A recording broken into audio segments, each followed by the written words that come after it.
بسم الله الرحمن الرحيم. السلام عليكم ورحمة الله وبركاته. الحمد لله رب العالمين وبه نستعين، والصلاة والسلام على خاتم الأنبياء والمرسلين نبينا محمد وعلى آله وصحبه أجمعين، أما بعد. والدرجة الثانية مراقبة نظر الحق إليك برفض المعارضة بالإعراض عن الاعتراض ونقض رعونة التعرض. Dia kata, derajat yang kedua, ya, peringkat yang kedua daripada muraqabah.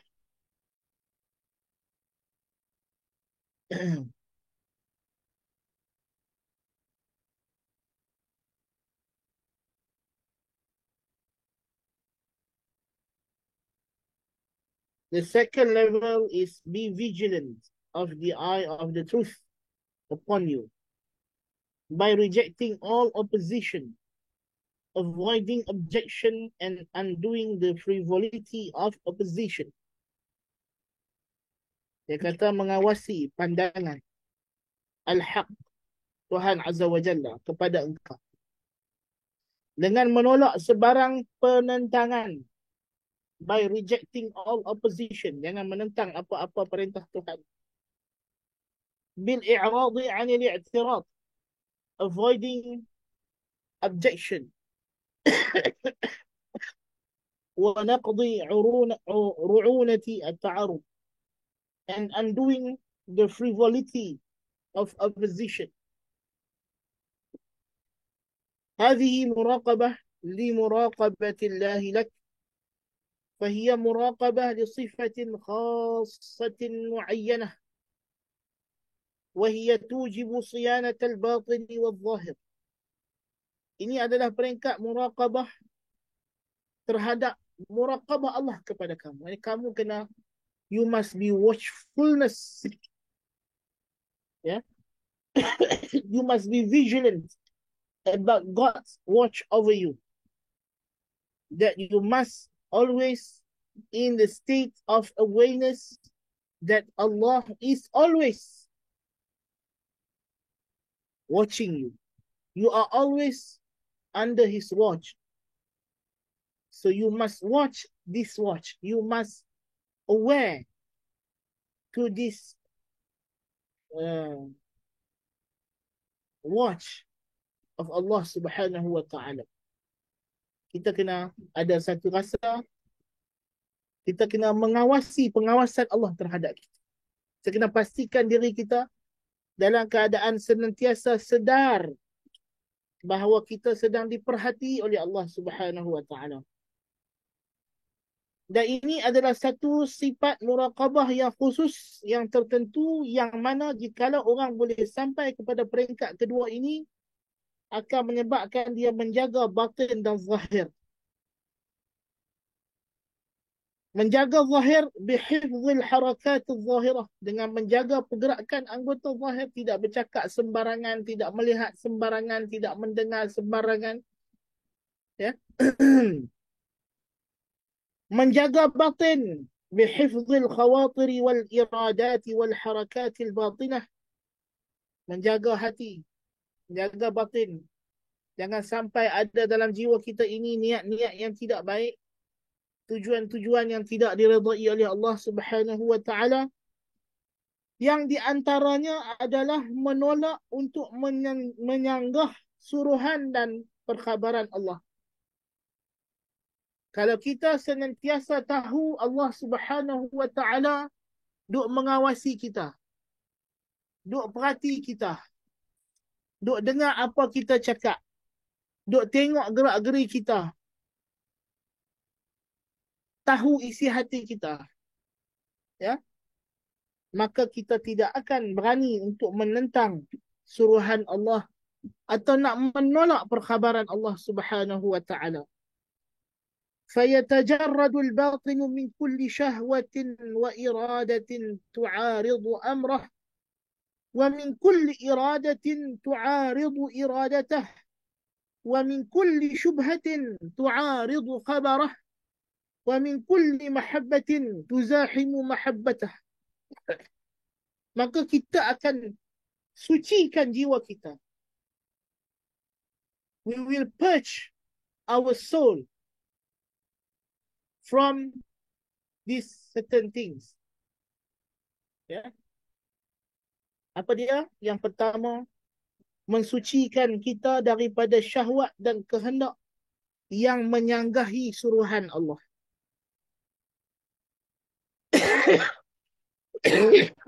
Kita tidak akan turut syahwat untuk menyanggah, untuk menentang apa yang Tuhan suruh, atau untuk melanggar apa yang Tuhan larang. Ya. Yang ini perlu kepada penyucian batin daripada iradah, kehendak dan syahwat yang jelek. Dan daripada sebarang kehendak yang menentang kehendak Allah. Kita tidak ada lagi kehendak yang bersifat nafsu diri kita. Kita hanya mengkehendaki apa yang diredai oleh Allah Subhanahu wa taala. Apa yang Tuhan tidak redha, kita tak redha. Apa yang Tuhan redha, kita redha. Dan dari segala syubhah, keraguan yang menyanggah perkhabaran. Ini besar ni. Ini besar ni. I'tiqad. Kepercayaan yang palsu. Yang bercanggah dengan aqidah ahli sunnati wal jamaah. Kalau kita ini orang yang muraqabah, akan muraqabah Allah kepada kita, kita tidak berani nak menyanggah apa yang dia bagi tahu dalam Quran dan Sunnah dengan akal-akalan kita, dengan anggaran-anggaran kita, dengan sangkaan-sangkaan kita. Dan suci daripada sebarang rasa cinta yang boleh menyanggah atau boleh menandingi rasa cinta kita kepada Allah. وهذا حقيقة القلب السليم. Inilah dia hakikat, the essence, hakikat al-qalb salim. Ya.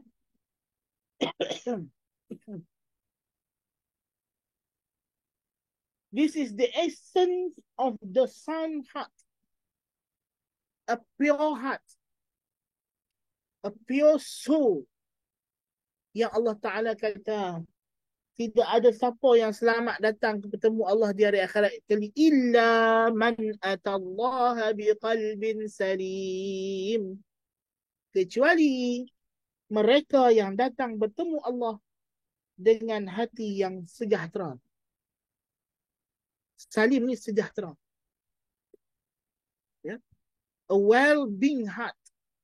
Walaupun kalimah sejahtera macam dibincangkan, dia adalah kalimah yang sangat besar maknanya dalam bahasa Melayu, yang menyamai kalimah as-salamah dalam bahasa Arab.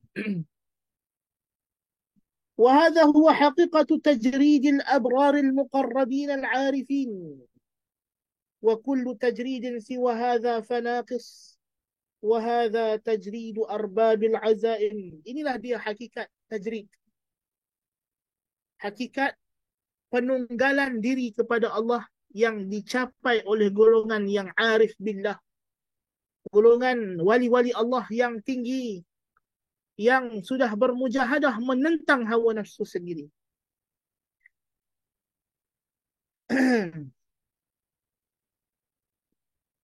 ثم بين الشيخ سبب المعارضة وبما يرفضها العبد. Kemudian Syekh Al-Harawi menjelaskan sebab kenapa seorang itu boleh menyanggah, boleh menentang perintah Allah, dan dengan apa pula seorang hamba boleh menentang penentangan ini. Iaitu dia kata bil-i'radi 'anil i'tirad, dengan berpaling daripada i'tirad, menyanggah.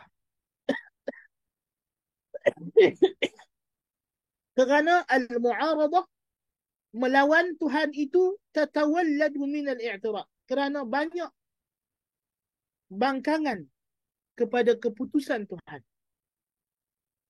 Wal-i'tiradu thalathatu anwa'in sariyatun fin nas. wal ma'sumu man 'asamahu Allah minha. I'tirad ni kata Ibn Qayyim ada 3 yang banyak berlaku dalam kalangan manusia. Dan orang yang terpelihara itu adalah orang yang dipelihara oleh Allah Ta'ala daripada terjebak ke dalamnya. Yang pertama, al-i'tiradu ala asma'ihi wa sifatihi bisyubahil batilah. Yang pertama jenis i'tirad, menyanggah Tuhan yang banyak berlaku. Terutama sekali dalam zaman kita sekarang ini, apa dia tuan-tuan dan puan-puan, kalau buka Facebook banyak menyanggah Tuhan berkenaan apa yang dia sendiri habaq tentang dirinya, nama-namanya, sifat-sifatnya, dengan syubhat-syubhat yang dinamakan sebagai logik akal yang hakikatnya tak logik. And that is what we are doing now in our class kelas Syarh Sunnah. Kita duk belajar ni, kita nak buang daripada diri kita i'tirad indah ini. Ya. Kita tak mau diri kita ni terkena penyakit ilmu kalam, sebab Syekh Taifah rahimahullahu taala wa qaddasallahu sirrah Al-Junaid Al-Baghdadi dah pesan, dia kata aqallu ma fil kalami suqutu haibati ar-rabb min al-qalb wal qalbu idza ariya 'anil iman ariya 'an wal qalbu idza ariya 'anil haibah ariya 'anil iman. Sekurang-kurang bahaya ilmu kalam itu ialah menjatuhkan rasa gerun dan kagum kepada Allah. Rasa hebat kepada Allah tidak ada. Dan hati apabila tidak ada lagi rasa kagum dan hebat kepada Allah, hilanglah dia daripada iman. Nas'alullah al-afwa wal-afiyah.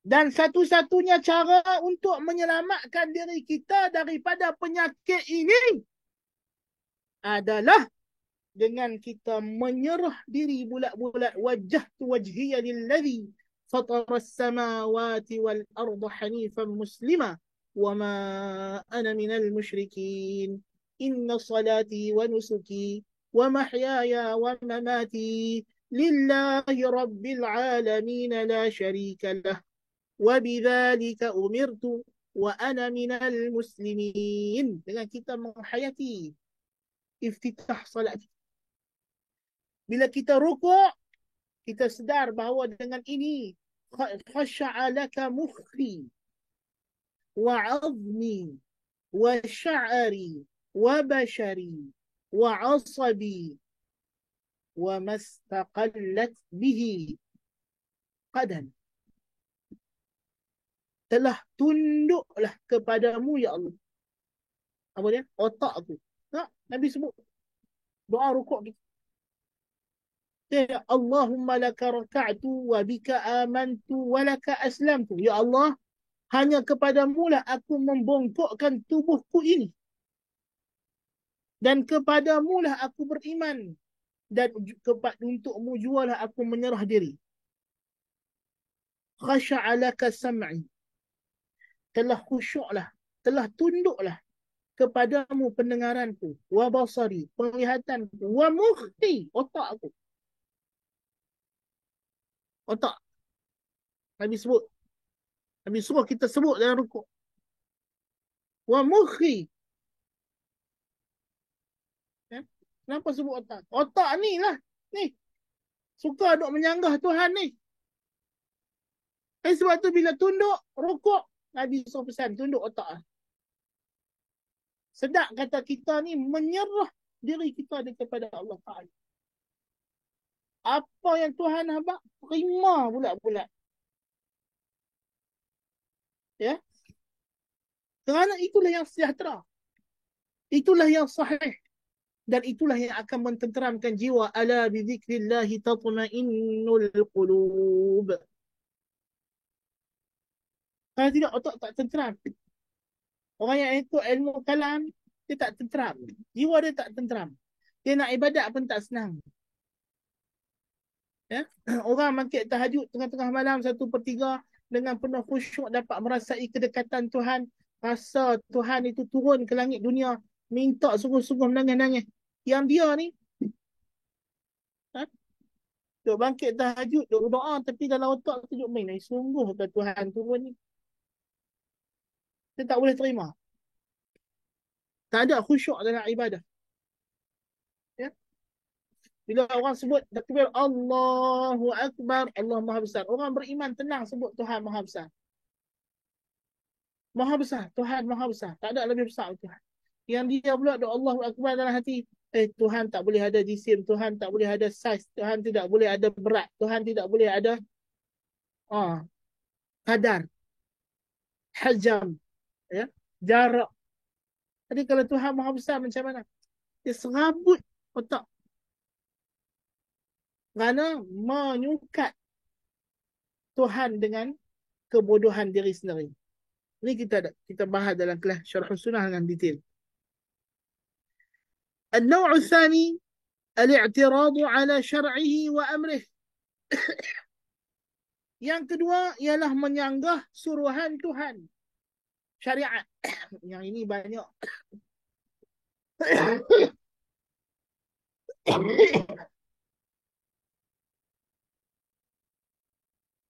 Yang ini yang common yang kita nampak. Walaupun yang pertama tadi pun ramai sebenarnya. Kalau yang pertama tadi banyak berlaku dalam kalangan orang yang mendakwa diri mereka agamawan. Diri mereka ustaz, diri mereka ulama. Sebab tu dia bahaya. Yang jenis kedua ni banyak berlaku dalam semua jenis lapisan masyarakat. Tak kira apa jenis, apa pangkat. Sebab itu Ibn Qayyim kata jenis yang kedua ni menyanggah Tuhan pada suruhan dan syariatnya ada 3 golongan yang besar. Apa dia?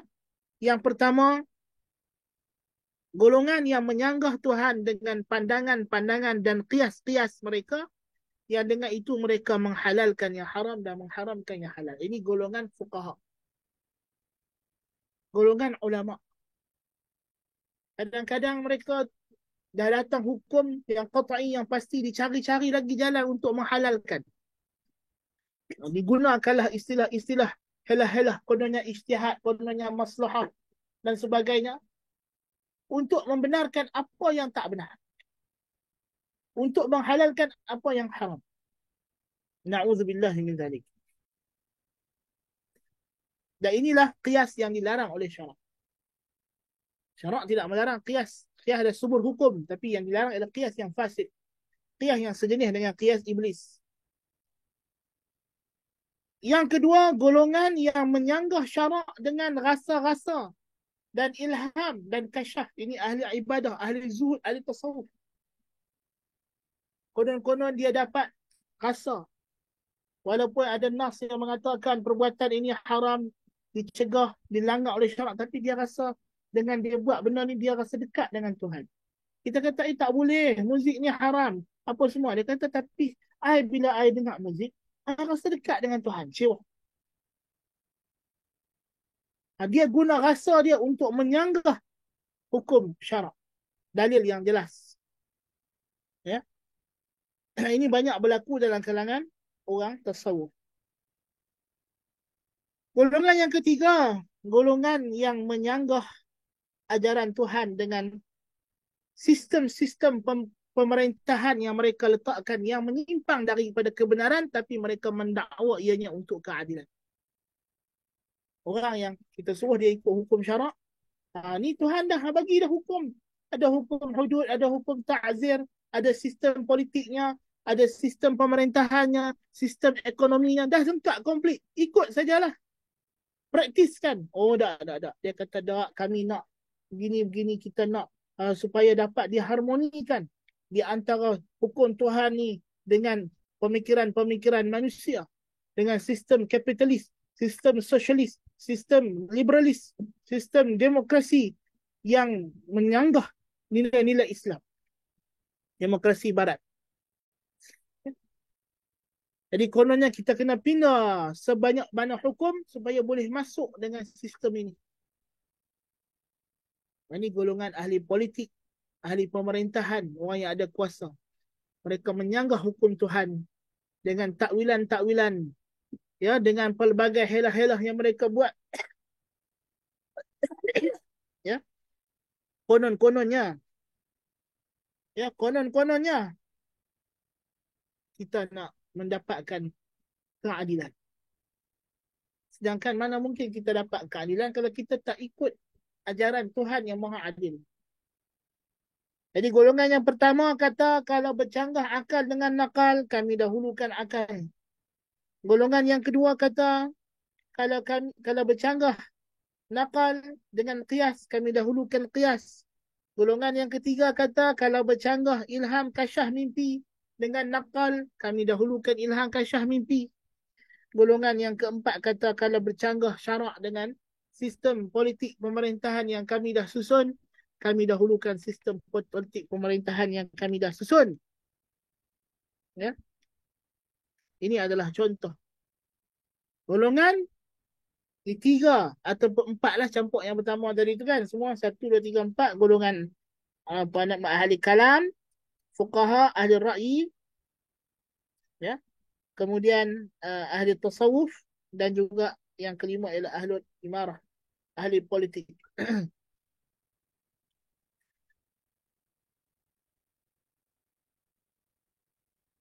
Kita kena pastikan yang kita tidak masuk dalam golongan-golongan ini. Ya, bukan tak boleh jadi ahli politik, boleh. Bukan tak jadi orang tasawuf, kita kena jadi orang tasawuf. Orang yang beribadat, ahli ibadat. Kita boleh jadi fuqaha, memang penting. Betul penting belajar ilmu akidah. Tetapi kita nak orang yang belajar ni semua untuk dia mengabdikan diri kepada Allah Ta'ala. Orang yang jadi ahli politik sebab dia nak jadikan politik ini ibadah ta'abud dia kepada Allah, nak menegakkan hukum Allah Ta'ala. Nak menegakkan sistem pemerintahan yang diredai oleh Allah Ta'ala. Sistem keadilan dan perundangan yang selari dengan kehendak dan redha Allah Ta'ala. Sistem ekonomi yang membumikan keadilan Tuhan. Jadi itu. Kena macam itu.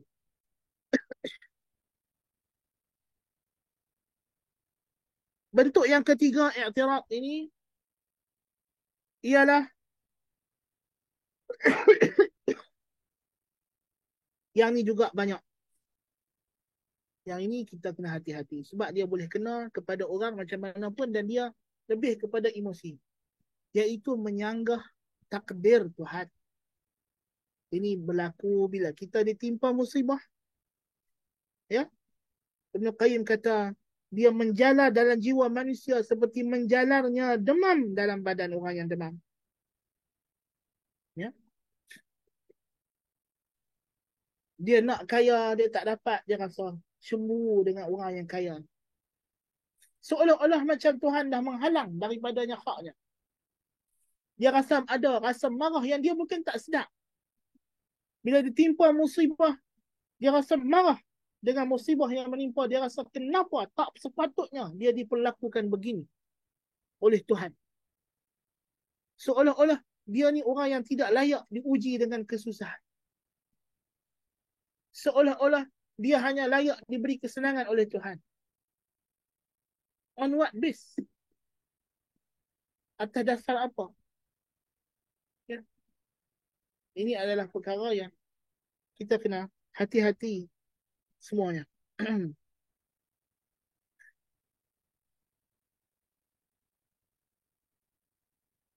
Adapun naqdu uru'unati ta'arud, mengurai ya segala, orang kata apa, kelemahan menyanggah Tuhan, iaitulah dia kena dalam nak melaksanakan proses muraqabah ini, dia kena rasa diri dia hamba, rasa kelemahan diri dia, rasa kehadiran Allah Subhanahu wa taala.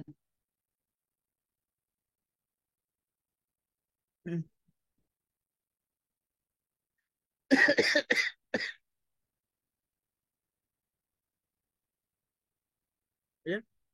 Dia masih duk rasa kata dia adalah something. Dia ada sesuatu, tidak boleh.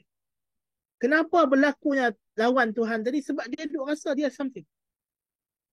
Dia duk rasa dia ada akal, dia orang yang pandai, orang yang cerdik, dia rasa dia orang yang alim, dia untuk memastikan tidak berlakunya satu proses yang halus. Ikatan, simpulan-simpulan ini mesti dihuraikan. Apa puncanya? Puncanya kerana masih rasa kita ini adalah sesuatu, sedangkan kita adalah nothing. So, untuk memastikan kita tidak menyanggah Tuhan, kita kena rasa kita adalah nothing. Kita tidak boleh rasa kita ni ada. Ya? Kita kena rasa bahawa kita ni adalah tidak ada, nothing. Kita adalah useless. Kita adalah hina. Selagi seseorang itu merasakan dirinya ada sesuatu kedudukan, merasakan dirinya ada sesuatu, maka itulah yang akan menyebabkan dia boleh membuka jalan kepada dia untuk pergi kepada mu'aradah. Dia tak boleh rasa diri dia satu. Dia kena rasa diri dia sebagai nothing. Yang hakikat wujud itu ialah Allah Subhanahu wa ta'ala. Yang hakikat kuasa itu ialah Allah. Hakikat bijaksana dan ilmu itu Allah. Wallahu ya'lamu wa antum la ta'lamun. Kena merasai bahawa kita tak tahu apa-apa. Apa pun yang kita ada, semuanya daripada Allah. Kita wujud kerana diwujudkan oleh Allah. Kita pandai kerana kita diajar oleh Allah. Allama bil qalam. Allama al-insana ma lam ya'lam. Kita ada kuasa kerana kuasa dicipta oleh Allah pada kita. Kita ada kehendak kerana Tuhan yang bagi kehendak kepada kita. Tak ada apa pun yang mai daripada diri kita. Nothing. Semuanya daripada Allah Subhanahu wa ta'ala. Semuanya karunia, fadilat Allah ta'ala. We have nothing. Kita tidak ada hak. Kita tidak ada apa pun yang kita nak claim kepada Allah Subhanahu wa ta'ala. Jadi bila kita rasa macam itu, kita akan sentiasa dalam keadaan muraqabah, keadaan mengawasi. Ya.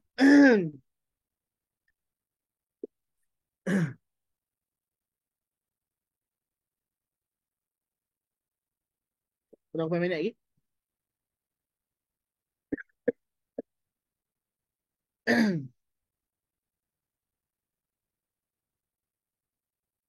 So ini adalah peringkat muraqabah yang kedua. Dia kena pastikan diri dia sentiasa mengawasi pengawasan Allah terhadap dirinya dengan dia mensucikan dirinya daripada sebarang menyanggah, menentang Allah Subhanahu wa ta'ala.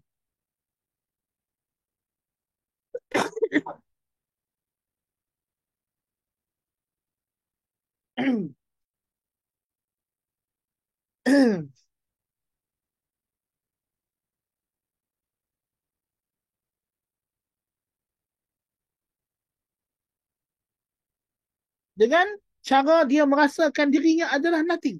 Merasakan dirinya makhluk. Merasakan dirinya hamba. Allahumma anta rabbi. La ilaha illa anta. Khalaqtani wa ana abduka. Wa ana ala ahdika. Wa wa'adika. Mastata'tu. Abu'u laka bini'amatika alayya. Wa abu'u bidhambi. Faghfir li. Fa innahu la yaghfiru dhunuba illa anta. Menghayati i'tirafin. Ya. Kemudian derajat yang ketiga muraqabah ialah muraqabatul azal bimutala'ati 'aini sabq istiqbalan li'alami tauhid wa muraqabatu dhuhuri isyaratil azal ala ahayinil abad wa muraqabatil ikhlas min wartatil muraqabah. Yang ketiganya dia kena peringkat yang tertinggi ialah dia kena muraqabah, kena mengawasi, kena sentiasa dalam keadaan awareness berkenaan bahawa Tuhanlah yang hakiki. Tuhanlah yang azali. Tuhanlah yang abadi. Huwal awwal wal akhir, wal zahir wal batin. Ya. Maka dengan itu barulah akan datang kepadanya panji-panji tauhid, akan berkibar padanya panji tauhid, bahawa dia merasakan keesaan Allah Ta'ala. ketunggalan Allah Ta'ala ke atas segala-galanya pada rububiyahnya, uluhiyahnya, asma'nya dan sifatnya.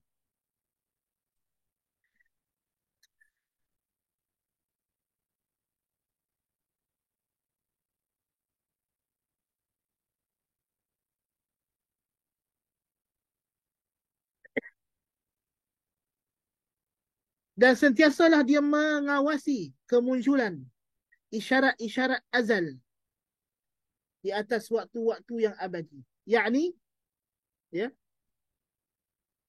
dia kena, kata Ibn Qayyim, ainu ma kana ma'luman huwa ainu ma kana ma'luman fil azal wa annahu innama tajaddadat ahayinuhu wa hiya awqatu zuhurihi. فقد ظهرت إشارات الأزل وهي ما يشير إليه العقل بالأزلية من المقدرات العلمية على أحايين الأبد. يعني mana sufi dia yang mendalam tu kita tak payah go through lah. Tapi point dia yang sahih, makna dia yang bebas daripada pengaruh-pengaruh unsur-unsur wahdatul wujud atau wahdatul syuhud. Seperti mana kata Ibn Qayyim di sini, iaitu dia kena sesedar bahawa telah banyak tanda-tanda ketuhanan Allah Subhanahu Wa Taala yang sentiasa duk muncul. Bukan kata benda tu baru, tapi benda tu duk muncul mai bahawa dia kena ingat itulah hakikat. Bukan makna bila dia baru tahu tentang ketuhanan Allah, dia melihat satu tanda sains kekuasaan Allah, seolah macam oh baru sekarang lah Allah Ta'ala tu ada rasa, dan tak, dia kena ingat bahawa benda dah lama dia yang leka yang alat.